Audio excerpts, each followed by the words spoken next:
அனைவருக்கும் வணக்கம். இன்றைக்கி நம்ம பார்க்க இருக்கிறது மகாபாரதம் சபா பருவம் பகுதி 17. நம்ம சேனலை சப்ஸ்கிரைப் பண்ணாதவங்க மறக்காமல் சப்ஸ்கிரைப் பண்ணிவிடுங்க. இந்த கதை பிடிச்சிருந்துச்சுன்னா லைக் பண்ணுங்கள், ஷேர் பண்ணுங்கள், கமெண்ட் பண்ணுங்கள். வாங்க வீடியோக்குள்ளே போகலாம். சகுனி அவர்களே, காலடியில் சரணமாய் வந்தவர்களுக்கு அனுகூலம் செய்ய வேண்டியது என்னுடைய கடமையாகிறது. என்னால் முடிந்தவரை நிச்சயம் அதை நான் செய்வேன். தவிர காக்கும் தெய்வங்களை வேண்டியதை செய்வேன்.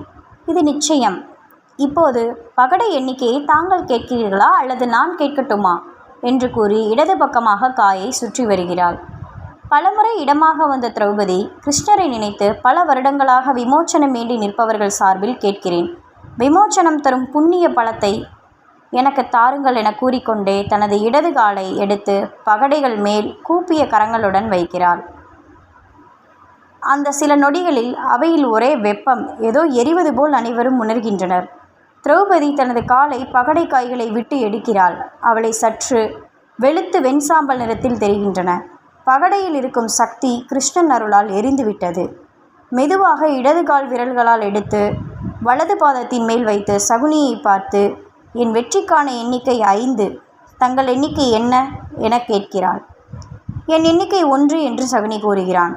நல்லது, நான் முதல் ஆட்டத்தில் 1 கேட்டேன். யுதிஷ்டர் ஒருவரை அடைந்தேன். இந்த முறை 4 4 என்று கேட்கலாம். ஆனால் என் கணவர் 5 சமம் என்று எல்லோரும் அறிந்து கொள்வதற்காக 5 என்று கேட்கிறேன். திரௌபதி காயை முன்னும் பின்னும் ஆட்டி பகடை காயை சொக்கட்டான் விரிப்பில் நடுவில் போடுகிறாள்.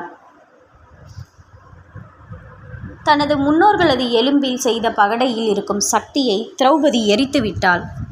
இந்த கலக்கத்தில் இருந்த சகுனி சற்றும் தாமதியாது பகடை 5 துரியோதனா என்று கூறி 2 கைகளாலும் 4 முனைகளையும் பற்றி காயை மூடி எடுத்துக்கொண்டு சபையை விட்டு வெளியேறி பகடையில் சக்தியாயிருந்த தன் முன்னோர்கள் அஸ்தியை கரைக்க நதிக்கரைக்கு சென்று விட்டான். சபையில் யாருக்கும் ஏதும் புரியவில்லை.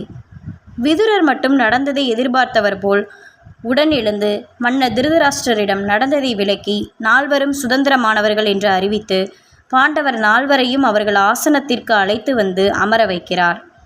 திரௌபதி அனைவரையும் பார்த்து, சபையோர்களே கேளுங்கள், இந்த துச்சாதனனின் கூந்தலை பிடித்து சற்றும் யோசியாது இழுத்தானோ அந்த கைகள் சகதியில் இற்று விழ நான் பார்க்க வேண்டும்.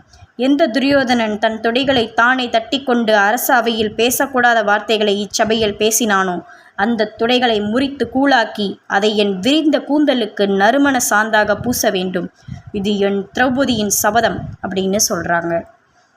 இந்த கதை உங்களுக்கு பிடிச்சிருந்துச்சுன்னா லைக் பண்ணுங்கள், ஷேர் பண்ணுங்கள், மறக்காமல் சப்ஸ்கிரைப் பண்ணுங்கள்.